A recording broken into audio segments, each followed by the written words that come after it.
Why don't you go to the airport and try to use that passport? Have fun. We'll see what happens. Have fun. Go to the airport. See what happens. 지난 11월 6일 도봉구 평화의 소녀상 앞에서 수많은 민폐짓을 저질렀던 조니 소말리가 사과 방송을 진행했습니다. 그렇지만 소말리에게 돌아온 건 비난의 화살뿐이었는데요. 그도 그럴 것이 소말리의 과거 행적은 전 국민들에게 아주 잘 알려져 있고 이번 사과에서도 진정성을 전혀 찾아볼 수 없기 때문입니다.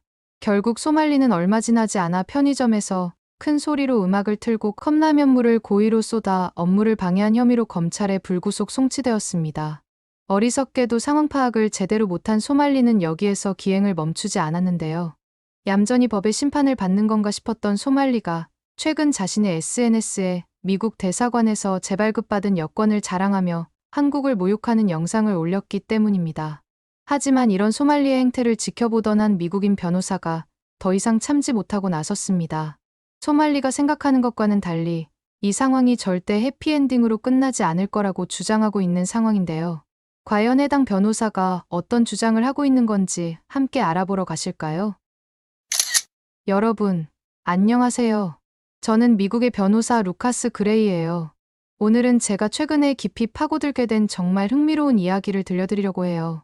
이건 단순한 법적 사건을 넘어서는 한 나라의 놀라운 시민의식을 보여주는 특별한 이야기거든요. 사실 이런 사례는 제20년 법조 경력에서도 처음 보는 거라 전 세계 법률가들도 주목하고 있는 케이스예요. 누군가의 잘못된 행동이 오히려 한 사회의 성숙도를 보여주는 계기가 된다는 건 꽤 아이러니하죠. 하지만 이번 사건은 정확히 그런 경우예요. 한국이라는 나라가 어떻게 법과 질서를 지키면서도 동시에 시민들의 자발적인 참여로 문제를 해결해 나가는지를 보여주는 완벽한 사례가 된 것 같아요. 처음 조니 소말리라는 이름을 알게 된 건 유튜브를 통해서였어요. 무심코 스크롤하다가 본 영상이었는데 처음에는 그냥 평범한 여행 브이로그인 줄 알았죠. 사실 저도 여행 콘텐츠를 즐기는 편이라 처음엔 그저 또 하나의 여행 영상이려니 했어요. 다른 문화를 존중하면서 그 나라의 특별한 면들을 소개하는 그런 일반적인 콘텐츠일 거라 생각했거든요. 하지만 영상을 보면 볼수록 뭔가 이상했어요. 그의 행동은 단순한 문화적 차이를 넘어서는 뭔가 악의적인 게 느껴졌거든요. 보통 여행자들이 실수로 문화적 실수를 하는 것과는 완전히 달랐어요. 그의 행동 하나하나에는 의도적으로 그 나라의 문화와 사람들을 조롱하려는 악의가 느껴졌죠. 이건 제가 법조인으로서 봤을 때도 명백한 고의성이 있는 행동들이었어요. 특히 정말 마음에 안 들었던 건 그가 나는 미국인이다라는 말을 방패 삼아 다른 나라의 법과 문화를 무시하는 태도였어요. 저도 미국인이고 20년 가까이 법조계에서 일해온 사람으로서 정말 참을 수가 없더라고요. 이건 미국인으로서의 특권이 아니라 오히려 미국의 이미지를 실추시키는 행동이었거든요. 우리가 항상 이야기하는 자유라는 건 결코 다른 이들의 권리를 침해할 자유를 의미하는 게 아니니까요. 그래서 그의 행적을 하나하나 추적해보기 시작했죠. 처음에는 단순히 전문가로서의 호기심이었는데 점점 더 깊이 파고들수록 이건 단순한 개인의 일탈이 아니라는 걸 깨달았어요. 이건 현대 소셜미디어 시대에 우리가 어떻게 다른 문화를 존중하면서 콘텐츠를 만들어야 하는지, 또 한 국가가 이런 도발적 행위에 어떻게 대응해야 하는지를 보여주는 중요한 사례가 될 것 같았거든요. 와, 그런데 제가 발견한 사실들은 정말 충격적이었어요. 서울의 어느 편의점에서 있었던 일을 보면요. 이건 정말 말도 안 되는 수준이었어요. 제가 법률가로서 여러 사건을 다뤄봤지만 이렇게 노골적이고 계획적인 업무방해는 처음 봤어요. 특히 이런 행동을 자랑스럽게 방송하면서 했다는 게 더 충격적이었죠. 이건 단순한 말썽이 아니라 의도적인 도발이었거든요. 보통 업무방해라고 하면 좀 가볍게 들릴 수 있지만 이건 달랐어요. 고의적으로 라면을 테이블에 쏟아붓고 직원이 말리자 오히려 더 큰 소리로 음악을 틀고 성차별적인 발언까지 했다니까요. 이런 행동은 법적으로도 심각한 문제가 있어요.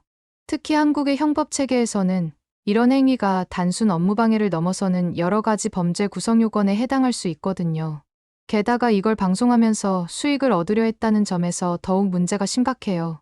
그런데 더 충격적인 건 평화의 소녀상 앞에서의 행동이었어요. 제가 법조인으로서 세계 각국의 역사적 문제들을 많이 공부해 왔는데요. 위안부 문제는 정말 현재 진행형의 중대한 인권 문제잖아요. 이건 단순한 역사적 사건이 아니라 아직도 해결되지 않은 전 세계가 주목하는 여성 인권 문제예요. 그런 의미 있는 장소를 이렇게 모독한다는 건 법적 문제를 떠나서 인류 보편적 가치에 대한 도전이라고 볼 수 있죠. 근데 그 앞에서 춤을 추고 뽀뽀를 하고 더 놀라운 건 나중에 알고 보니 그가 이게 얼마나 심각한 문제인지 정확히 알고 있었다는 거예요. 이건 정말 충격적이었어요. 보통 문화적 차이로 인한 실수라면 이해할 수 있는데 의도적으로 역사적 아픔을 조롱했다는 건 용납될 수 없는 일이죠. 법적으로도 이런 행위는 단순한 장난이 아니라 증오범죄에 가까운 행위로 볼 수 있어요. 지하철에서도 말도 안 되는 짓을 했더라고요. 공공장소에서 일부러 부적절한 영상을 틀고 승객들을 불편하게 만들고 이런 건 어느 나라에서도 용납될 수 없는 행동이에요. 특히 한국처럼 공공질서를 중요하게 여기는 나라에서는요. 공공장소에서의 이런 행동은 단순한 민폐를 넘어서 사회 전체의 질서를 해치는 행위라고 볼 수 있어요. 더군다나 이런 행동을 일부러 카메라에 담아 방송했다는 건 다른 사람들도 이런 행동을 따라할 수 있다는 점에서 더욱 문제가 되죠. 이런 일련의 행동들을 보면서 제가 특히 주목한 건 이 모든 게 우연이 아니라 철저히 계획된 행동이라는 거예요. 시청자들의 반응을 의도적으로 유도하고 그걸 통해 수익을 얻으려 했다는 점에서 이건 단순한 일탈이 아니라 체계적인 범죄 행위로 봐야 할 것 같아요. 근데 여기서 정말 놀라운 일이 벌어졌어요. 한국의 시민들이 직접 나서기 시작한 거죠.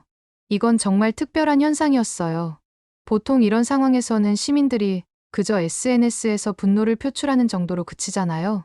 하지만 한국의 시민들은 달랐어요. 그들은 실제 행동으로 옮겼고 더 놀라운 건 이 모든 게 자발적이고 조직적으로 이루어졌다는 거예요. UDT 출신의 한 남성이 조니 소말리를 직접 찾아가서 혼내준 일이 있었는데 솔직히 처음에는 좀 당황스러웠어요. 우리 미국에서는 상상도 못할 일이거든요. 보통 미국에서는 이런 상황이 발생하면 경찰에 신고하거나 최악의 경우에도 언쟁 정도로 그치는 게 일반적이에요. 하지만 이 사건은 달랐어요. 전직 특수부대 대원이 직접 나선 거죠. 이건 단순한 분노 표출이 아니라 그만큼 이 문제가 심각하다는 걸 보여주는 상징적인 사건이었어요. 물론 폭력은 좋지 않죠. 저도 법조인으로서 폭력적 해결 방식을 옹호할 순 없어요. 하지만 이런 불의를 보고 참지 못하는 그들의 정의감은 솔직히 멋있었어요. 우리가 살면서 종종 잊어버리는 게 있는데 바로 시민의식이 얼마나 중요한가 하는 거예요. 한국 시민들은 이걸 완벽하게 보여줬어요. 그들은 자신들의 문화와 역사, 그리고 공공질서를 지키기 위해 적극적으로 나섰거든요. 이런 상황들을 지켜보다 보니 문득 한국에 직접 가봐야겠다는 생각이 들더군요. 마침 아시아 출장이 있었는데 일정을 조금 조정해서 서울에 며칠 더 머물기로 했죠. 사실 처음에는 이 사건을 그저 법적인 관점에서만 바라봤는데 점점 더 깊이 알아갈수록 이게 단순한 법적 문제가 아니라는 걸 깨달았거든요. 이건 한 민족의 아픈 역사와 그것을 기억하려는 노력, 그리고 그걸 지키려는 시민들의 의지가 모두 담긴 특별한 이야기였어요. 특히 평화의 소녀상을 꼭 찾아가 보고 싶었어요. 단순한 관광이 아니라 뭔가 마음을 전하고 싶었달까요? 법률가로서 전쟁 범죄와 인권침해 사례들을 많이 공부해왔지만 이렇게 현재까지도 계속되는 아픔을 마주하는 건 또 다른 차원의 경험이었어요. 특히나 이런 역사적 상징물이 누군가에 의해 모욕당하는 걸 보고도 가만히 있을 수 없었죠. 우리도 뭔가 행동으로 보여줘야 한다고 생각했어요. 근처에 있는 꽃가게에서 정말 큰 꽃다발들을 준비했어요. 하얀 국화로 가득한 진짜 어마어마하게 큰 다발이었죠. 근데 너무 커서 한 번에 들고 가기도 힘들 정도였어요. 사실 꽃을 고르는 것도 많이 고민했어요. 단순히 예쁜 꽃이 아니라 존경과 추모의 마음을 담을 수 있는 꽃이어야 했거든요. 그래서 순결과 진실을 상징하는 하얀 국화를 선택했죠. 이 꽃다발이 단순히 제 개인의 마음이 아니라 전 세계 많은 사람들의 마음을 담고 있다는 걸 보여주고 싶었거든요. 제 채널을 통해 이 사건을 지켜봐온 전 세계의 시청자들도 같은 마음이었을 거예요. 우리가 비록 다른 나라에 살고 있지만 인권과 존엄성이라는 보편적 가치 앞에서는 모두가 하나라는 걸 보여주고 싶었어요. 특히 이번 방문은 제게도 특별한 의미가 있었어요. 법률가로서 많은 사건을 다뤄왔지만 이렇게 직접 현장을 방문하고 마음을 전하는 건 처음이었거든요. 이건 단순한 법적 사건을 넘어서 우리가 어떻게 역사를 기억하고 존중해야 하는지를 깊이 생각하게 만드는 경험이었어요. 미국으로 돌아와서도 계속 이 사건을 추적했는데요. 조니 소말리가 업무방해 혐의로 검찰에 송치됐다는 소식을 들었어요. 이게 얼마나 심각한 일인지 아세요? 미국의 법 체계에서는 상상하기 어려운 수준의 신속한 대응이었거든요. 제가 놀란 건 단순히 처리 속도가 아니라 한국 사법 체계가 얼마나 체계적으로 움직이는지를 봤기 때문이에요. 보통 한국에서 경찰 수사는 24개월이 걸린다고 하는데 이번엔 정말 빨리 진행됐어요. 이건 한국 당국이 이 사건을 얼마나 심각하게 보고 있는지를 보여주는 거죠. 게다가 출국 금지 조치까지 내려졌다는 게 정말 특별해요. 보통은 훨씬 더 중범죄에서도 이런 조치를 잘 내리지 않는다고 하거든요. 이건 한국 사회가 이 문제를 얼마나 중요하게 보는지 잘 보여주는 대목이에요. 특히 재미있는 건 검찰로 넘어간 다음부터예요. 제가 한국 법조계에 있는 분들에게 들은 얘기인데요. 검사들이 정말 어떻게 표현해야 할까요? 친절한 검사를 본 적이 없다고 하더라고요. 경찰은 가끔 커피도 주고 농담도 할 수 있지만 검사는 절대 그렇지 않다고 해요. 이건 정말 흥미로운 문화적 차이예요. 미국에서는 검사도 상황에 따라 좀 더 유연한 태도를 보일 수 있는데 한국은 완전히 다르더라고요. 게다가 한국의 검찰 송치는 정말 무서운 의미를 가지고 있어요. 왜냐하면 일단 검찰에 가면 90% 이상이 유죄 판결을 받는다고 하거든요. 이건 우리나라와는 완전히 다른 시스템이에요. 미국의 경우 검찰 기소 후에도 무죄 판결을 받을 가능성이 상당히 있지만 한국은 달라요. 검찰이 기소를 결정했다는 건 그만큼 증거가 확실하다는 의미라고 해요. 형사 재판도 우리와는 많이 달라요. 재판이 한 번에 끝나는 게 아니라 24회 정도의 공판기일로 나눠서 진행된다고 해요. 각 공판 사이에는 몇 달의 간격이 있을 수 있고요. 이건 정말 독특한 시스템이에요. 미국의 배심원 재판처럼 집중적으로 진행되는 게 아니라 여러 번에 걸쳐 신중하게 심리한다는 점이 특징이죠. 그리고 이 모든 기간 동안 존이 소말리는 한국을 떠날 수 없어요. 그의 감옥은 한국이 된 거죠. 이건 정말 특별한 상황이에요. 물리적으로 구금되지는 않았지만 사실상의 구금 상태나 다름없거든요. 더구나 이 기간 동안 추가 범죄를 저지르면 처벌이 가중될 수 있다는 점도 중요해요. 한국 형사법의 또 다른 특징이라고 할 수 있죠. 여기서 주목할 만한 점은 이런 시스템이 오히려 더 효과적일 수 있다는 거예요. 피고인에게 자신의 잘못을 깊이 있게 생각할 시간을 주면서 동시에 사회적 책임도 느끼게 만드는 방식이니까요. 제가 보기에는 이게 단순한 처벌을 넘어서는 일종의 교육적 효과도 가지고 있는 것 같아요. 근데 더 재미있는 건 존이 소말리의 해커 친구들 얘기예요. 사이버 범죄를 전문으로 다루는 변호사로서 이런 허점투성이 시도는 처음 봤네요. 존이 소말리의 지지자들이 해킹을 시도했다고 주장하면서 스크린샷을 올렸는데요. 아, 이건 정말 웃긴 이야기예요. 전문가의 눈으로 봤을 때 이건 그냥 아마추어의 허세에 불과했어요.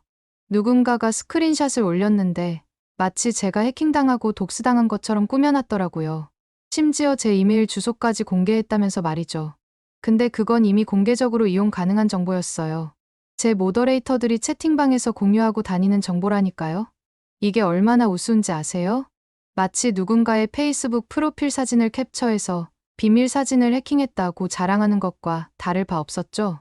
이걸 제 사이버 보안 전문가 친구한테 보여줬는데 그 친구가 한 말이 잊혀지지 않아요. 이건 해킹이 아니라 그냥 누구나 접근할 수 있는 공개된 웹페이지를 보여주는 단순한 스캔일 뿐이래요. 진짜 해커라면 절대 이런 식으로 GUI라고 부르는 그래픽 인터페이스를 쓰지 않는다고 하더라고요.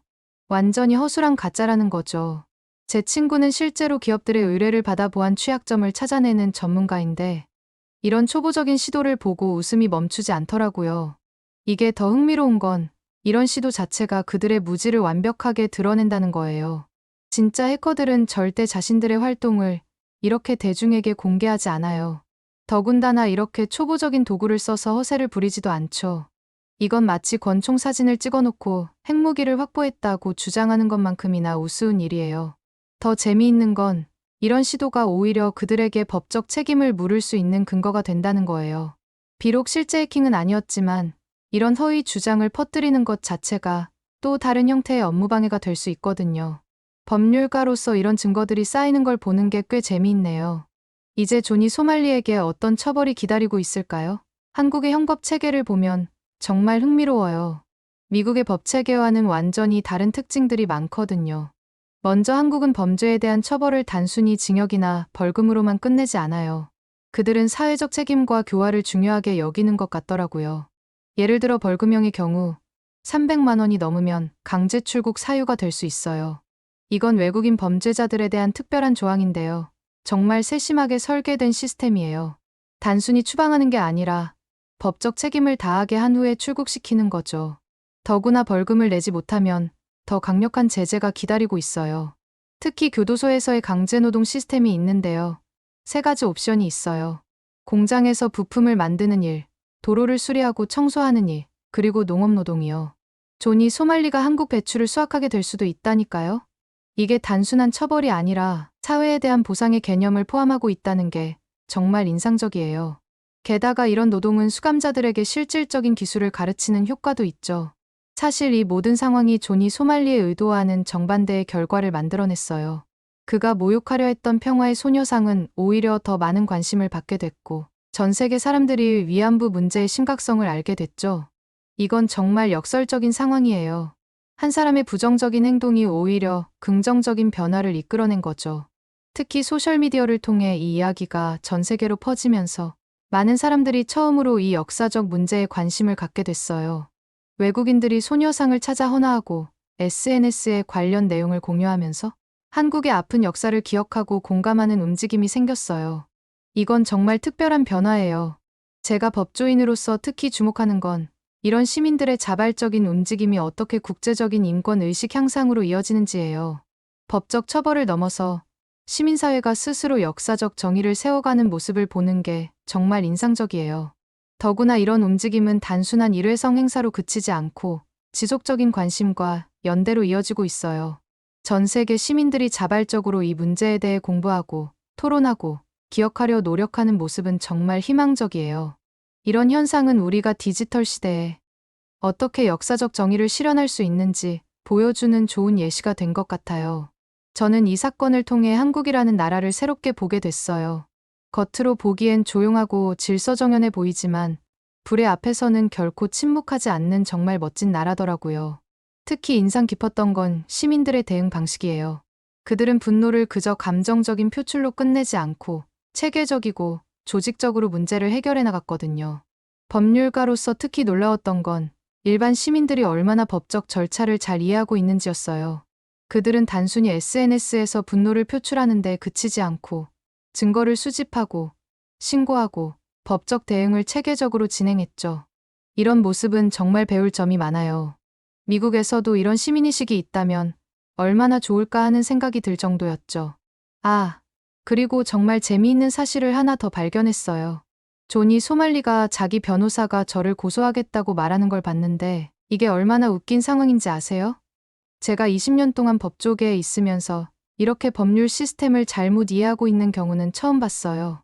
특히 국선 변호인 제도에 대한 그의 오해는 정말 심각한 수준이에요. 국선 변호인은 그런 일을 하지 않아요.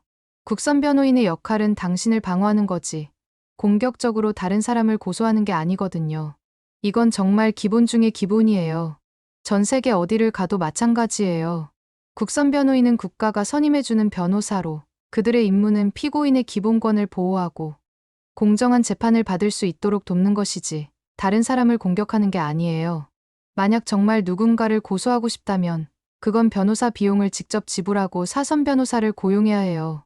이건 꽤 큰 비용이 들 수 있는데 특히 국제적인 사건의 경우는 더더욱 그래요.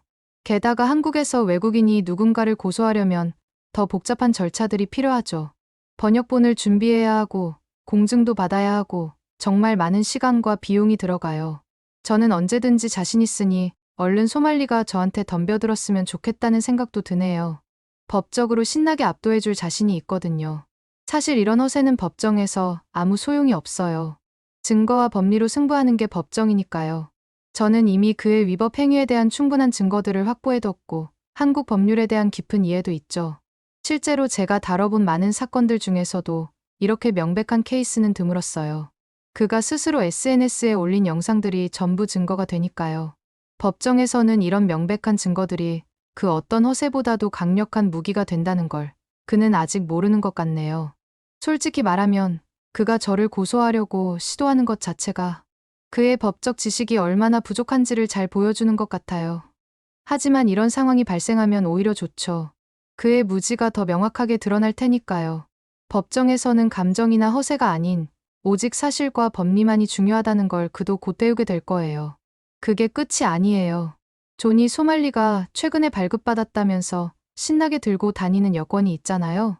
보통 미국 여권은 파란색인데 그이건 보라색이에요. 이게 무슨 뜻인지 아세요?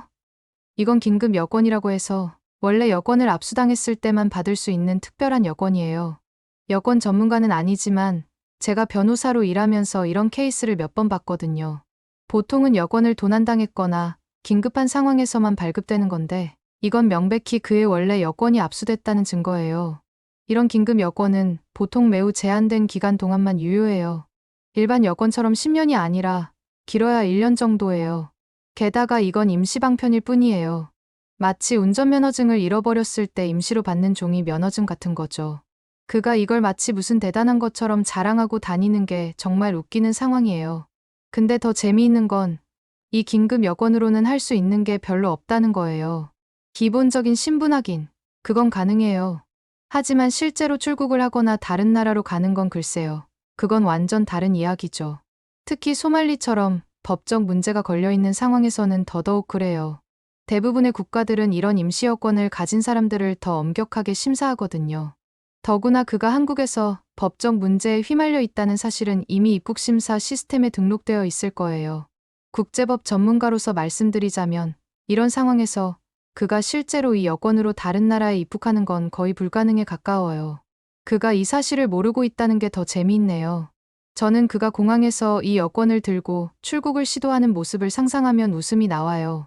국제법과 출입국 관리법을 전공한 사람으로서 이런 상황은 정말 흥미진진한 법적 케이스가 될 것 같네요. 확실한 건 소말리에게 생기는 일이 아주 볼만할 거라는 겁니다. 그리고 디스코드를 통해서도 재밌는 소식이 들려왔는데요. 조니 소말리가 거기서 자기 추종자들과 대화를 나누고 있더라고요. 재미있는 건 그의 디스코드 닉네임이 소말리 앱스타인이었다는 거예요.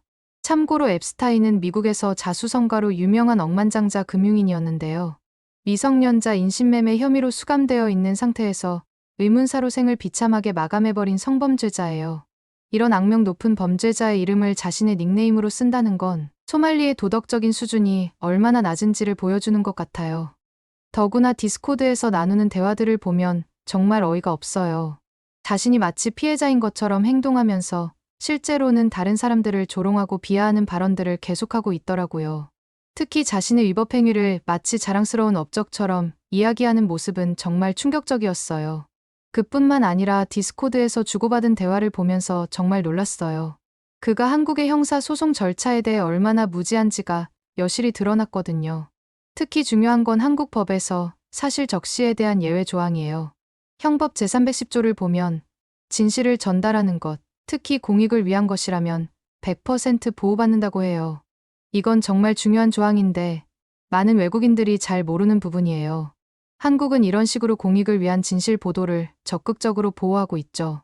지금 제가 보기에 조니 소말리는 정말 큰 위기에 처해 있어요. 왜냐하면 지금 그가 받고 있는 혐의들이 단순히 하나의 사건이 아니거든요. 여러 건의 범죄가 쌓여 있는데 한국의 형사 절차에서는 이게 순차적으로 처리된다고 해요. 이건 미국의 시스템과는 완전히 다른 거예요. 미국에서는 보통 여러 혐의를 한꺼번에 처리하지만 한국은 달라요. 첫 번째 범죄는 그가 초범이니까 비교적 가벼운 처벌을 받을 수 있겠지만 문제는 그 다음부터예요. 두 번째 범죄부터는 이미 전과자로 취급되기 때문에 처벌이 더 무거워질 수 있어요. 법률가로서 봤을 때 이 시스템은 정말 효과적이에요. 범죄를 반복하는 사람들에 대해 점점 더 강력한 제재를 가할 수 있거든요. 게다가 집행유예를 받더라도 한국을 떠날 수 없다고 해요. 예를 들어 2년 집행유예를 받았다면 그 기간 동안은 계속 한국에 있어야 한다는 거죠. 이건 외국인 범죄자들에게는 특히 큰 부담이 될 수 있어요. 자신의 나라로 돌아갈 수도 없고 한국에서 정상적인 생활을 하기도 어려운 상황이 되는 거죠. 그리고 만약 벌금을 내지 못하면 아까 말씀드린 그 강제노동이 기다리고 있는 거고요. 이건 정말 상상하기 어려운 상황이에요. 한국의 교정 시스템은 단순한 처벌을 넘어서 사회에 대한 보상과 교화를 동시에 추구하고 있거든요. 특히 외국인 범죄자들에게는 이런 시스템이 더욱 강력한 억제력을 가질 수 있을 것 같아요. 그리고 여러분들 조니 소말리가 얼마 전에 한국인 유튜버들과 함께 사과 영상을 찍은 거 아마 알고 계시겠죠? 도봉구에 있는 평화의 소녀상 앞에서요. 근데 이 사과에 대해서 어떻게 생각하시나요? 제가 봤을 땐 진정성이 전혀 느껴지지 않았어요. 제가 법정에서 많은 피고인들의 사과를 봐왔는데 진심 어린 사과와 위기를 모면하기 위한 사과는 확연히 달라요. 이건 완전히 후자였죠. 왜 그런지 아세요? 일단 타이밍부터가 너무 늦었어요. 이미 모든 사고를 다치고 더 이상 도망갈 곳이 없어진 다음에야 사과를 한 거거든요. 보통 진정한 반성이라면 문제가 커지기 전에 스스로 잘못을 인정하는 법이에요. 특히 법률가의 관점에서 보면 이런 늦은 사과는 오히려 불리하게 작용할 수 있어요. 그가 진정으로 잘못을 뉘우친 게 아니라 단순히 처벌을 피하려는 시도로 보일 수 있거든요. 재미있는 건 일본에서도 비슷한 일이 있었다는 거예요. 거기서도 민폐를 부리다가 일본 유튜버들한테 압박을 받자 사과를 했대요.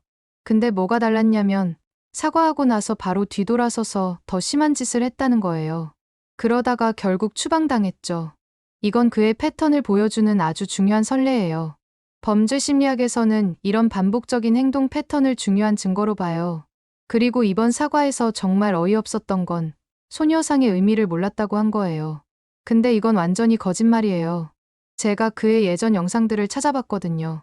그가 이태원에서 소녀상을 발견했을 때 한 말이 이게 내가 찾던 거야 라고 하면서 심지어 동료한테 일본이 이 소녀상을 얼마나 싫어하는지까지 설명했다니까요. 법정에서 이런 증거가 나온다면 그의 사과의 진정성은 완전히 부정될 거예요. 더 충격적인 건 사과 영상을 올리고 나서 숙소로 돌아가는 길의 그의 태도였어요. 방금 진심으로 사과한 사람이 보일 법한 모습이 전혀 아니었죠. 진정한 반성이란 카메라가 꺼진 후에도 지속되어야 하는 거예요. 하지만 그의 행동은 마치 연극이 끝난 배우처럼 보였어요. 이런 이중적인 태도는 법정에서도 굉장히 부정적으로 평가될 수 있는 요소예요. 그리고 다른 플랫폼에는 여전히 한국에서의 민폐 영상들이 그대로 올라가 있더라고요. 진짜 사과를 할 거면 최소한 그런 영상들부터 내렸어야 하지 않았을까요? 이건 마치 한 손으로는 사과하면서 다른 손으로는 계속해서 잘못을 저지르는 것과 같아요. 특히 이런 디지털 증거들은 법정에서 굉장히 강력한 증거가 될 수 있어요. 그가 진정으로 반성했다면 자신의 과거 행적부터 정리했어야 했는데 말이죠. 제가 법조인으로서 수많은 사건을 다뤄봤지만 이렇게 명백하게 진정성 없는 사과는 처음 봤어요.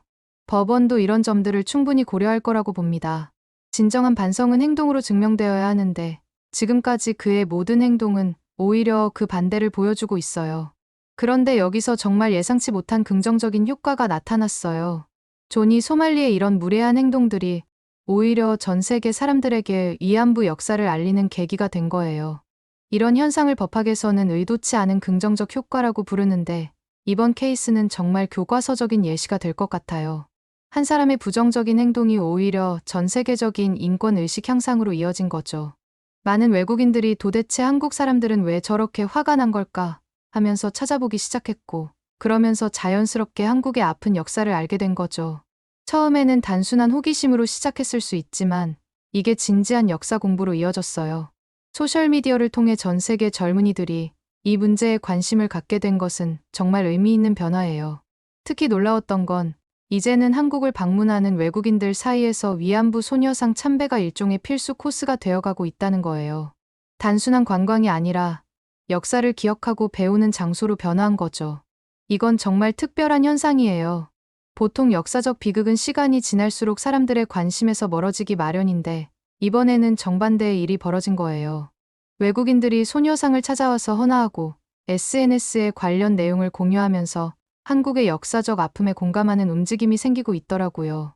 이런 자발적인 연대는 국제법적으로도 큰 의미가 있어요. 왜냐하면 이런 시민들의 관심이 결국 국제적인 여론을 형성하고 그것이 법적 해결로 이어질 수 있기 때문이죠. 이게 얼마나 아이러니한지 아세요? 존이 소말리는 한국을 조롱하고 싶었을 텐데 오히려 그의 행동 덕분에 더 많은 사람들이 한국의 입장을 이해하게 된 거예요. 이건 마치 부메랑 같은 효과예요. 그가 던진 모욕이 오히려 전 세계인의 공감과 지지로 돌아온 거죠. 해외 네티즌들의 반응을 보면 정말 놀라워요. 많은 사람들이 한국인들의 분노가 이해된다면서 위안부 문제의 심각성을 자발적으로 알리는데 동참하고 있어요. 이런 국제적인 연대는 정말 특별해요. 법률가로서 봤을 때 이런 시민들의 자발적인 참여는 앞으로의 국제 인권법 발전에도 큰 영향을 미칠 수 있을 것 같아요.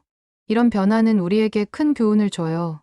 때로는 부정적인 사건이 오히려 긍정적인 변화의 촉매가 될 수 있다는 거죠. 특히 디지털 시대에는 한 사람의 부적절한 행동이 오히려 전 세계적인 교육의 기회가 될 수 있다는 걸 보여준 좋은 사례가 된 것 같아요. 그리고 최근에는 구독자 1610만 명을 가진 미국 유튜버 펭귄지 채널에서도 이 소식을 다뤘더라고요. 운영자인 찰스가 조니 소말리를 가장 싫어하는 스트리머로 지목하면서 한국에서 일어난 일들을 상세히 설명했죠. 이런 대형 채널에서 이 문제를 다뤘다는 건 정말 중요한 의미가 있어요. 특히 미국의 젊은 층에게 큰 영향력을 가진 채널이라는 점에서 이건 단순한 뉴스 전달 이상의 의미를 가져요. 그 영상이 단 3시간 만에 조회수 100만을 넘었다는 게 정말 대단하지 않나요? 이런 반응은 이 사건이 단순한 지역적 문제가 아니라는 걸 보여줘요. 특히 댓글들을 보면 정말 놀라워요. 미국 시청자들이 한국의 입장을 적극적으로 지지하고 조니 소말리의 행동을 강력하게 비판하는 걸 볼 수 있었거든요. 펭귄즈의 영상은 단순히 사건을 전달하는데 그치지 않았어요. 한국의 문화와 역사적 맥락을 자세히 설명하면서 왜 이런 행동이 문제가 되는지를 미국 시청자들의 눈높이에 맞춰 설명했죠. 이런 방식의 콘텐츠는 문화 간 이해를 높이는데 큰 도움이 돼요. 법률가로서 보면 이런 문화적 이해가 깊어질수록 국제적인 법적 협력도 더 원활해질 수 있거든요. 특히 인상적인 건 이 영상이 한국어로 번역되어 다시 한국에서 화제가 되는 선순환이 일어났다는 거예요. 이렇게 서로 다른 문화권의 사람들이 하나의 사안을 두고 공감대를 형성하는 걸 보는 건 정말 특별한 경험이에요. 소셜미디어가 가진 순기능을 완벽하게 보여주는 사례라고 할 수 있죠. 이런 걸 보면서 느끼는 게 세상에는 아직 정의가 살아있다는 거예요. 제가 20년 동안 법조계에서 일하면서 많은 사건을 봐왔지만 이렇게 자연스럽게 정의가 실현되는 경우는 드물었어요. 특히 인상적인 건 이게 위에서 아래로의 강제가 아니라 시민들의 자발적인 참여로 이루어졌다는 거죠. 한 사람의 잘못된 행동이 오히려 더 많은 사람들에게 진실을 알리는 계기가 될 수 있다는 것도요. 이런 현상은 법학에서 역설적 정의 실현이라고 부를 만한데 정말 교과서적인 사례가 될 것 같아요. 이 모든 상황을 지켜보면서 든 생각이 법이라는 게 참 재미있다는 거예요.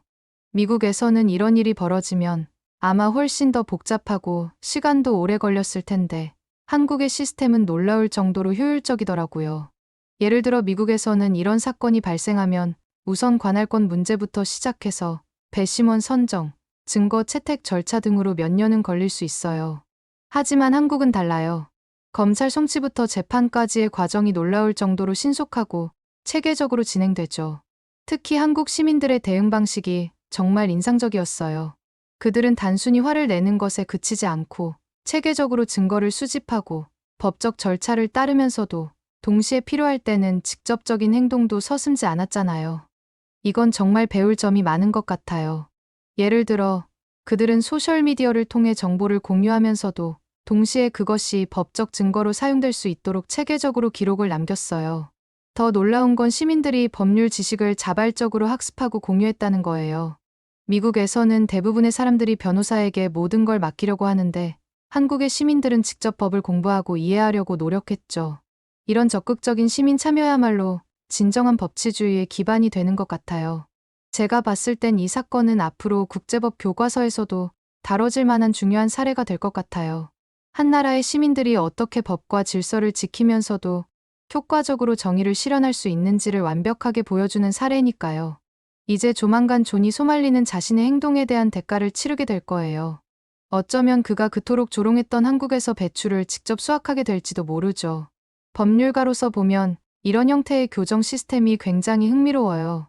단순히 가두는 것이 아니라 사회에 실질적으로 기여하게 만드는 거니까요. 특히 농업 노동은 육체적으로는 힘들지만 자연과 함께하면서 자신을 돌아볼 수 있는 좋은 기회가 될 수 있어요. 근데 솔직히 그게 나쁘지만은 않을 것 같아요. 가끔은 이런 직접적인 교훈이 필요한 법이니까요. 지금까지 본 많은 사례들 중에서도 이런 형태의 처벌이 재범률을 낮추는데 꽤 효과적이었다고 해요. 특히 SNS 스타처럼 현실 감각이 부족한 사람들에게는 이런 실제적인 노동 경험이 귀중한 교훈이 될 수 있죠. 이 이야기를 마무리하면서 드는 생각이 우리가 살고 있는 이 시대에 한 사람의 부정적인 행동이 오히려 긍정적인 변화를 이끌어낼 수 있다는 게 참 신기하네요. 소셜미디어 시대의 특징이라고 할 수 있죠. 한 사람의 부적절한 행동이 전 세계적인 관심과 토론을 불러일으키고 그것이 또 다른 긍정적인 변화로 이어지는 거예요. 조니 소말리는 한국을 비웃고 싶었을 텐데 결과적으로는 전 세계 사람들에게 한국의 역사와 문화, 그리고 시민의식을 알리는 계기를 만들어줬으니까요.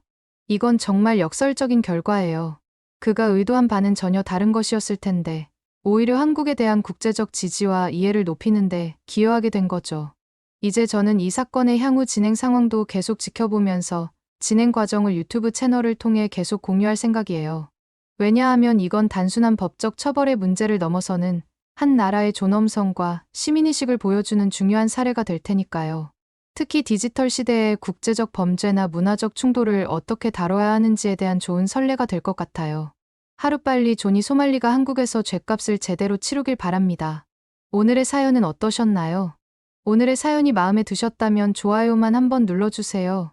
1초밖에 안 걸리지만 좋아요를 한번 눌러주시면 더 좋은 사연을 소개해드리는데 큰 힘이 된답니다. 긴 영상 시청해주셔서 감사합니다. 오늘도 행복한 하루 보내세요.